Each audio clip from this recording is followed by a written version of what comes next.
So I have a cat, and I've never considered myself to be a pet person. This wasn't a cat that I chose from a rescue place or that was given to me by a friend who had kittens. No, this is just a random cat that lived in my neighborhood. And at a time in my life when I was really, really sad, she would come every night when I got home from work into my garage and just meow at me and look up to me. And so I would feed her and then let her go her own way. And then when I would walk around my neighborhood, she would follow me during my walk. So much so that one of my neighbors asked, "Is that your cat?" And I was like, "Well, no." And she was like, "Well, you need to tell her that," right? And then one day, I let her in my house when it was raining outside and the weather was bad. And she just never left. And this was 2 years ago. And when I let her in, I didn't know she was pregnant and she had kittens.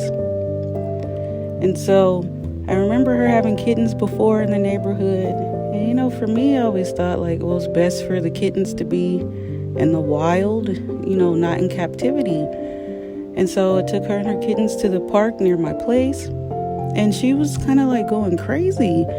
She didn't want me to leave. When I got back into my car to go, she was running around the car.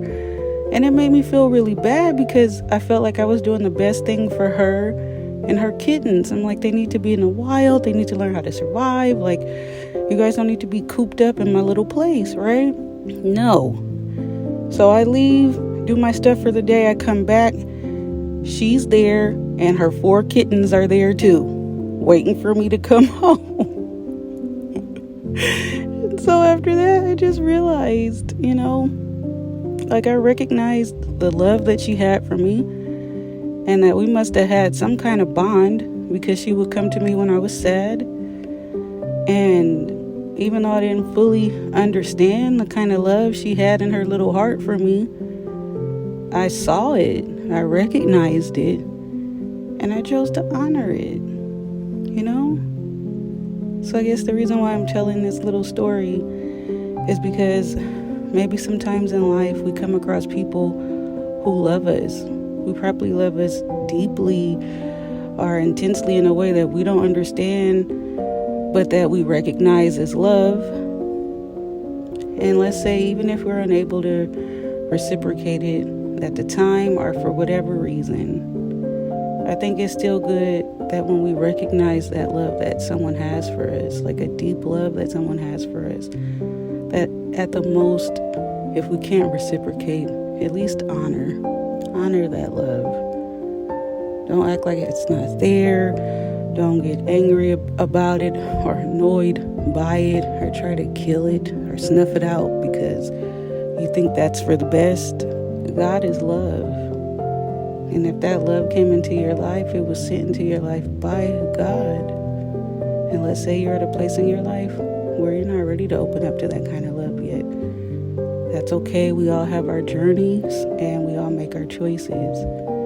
But I would like to ask today and implore to you today to at least honor that love when you see it, when you recognize it, when you feel it, even if you don't understand it.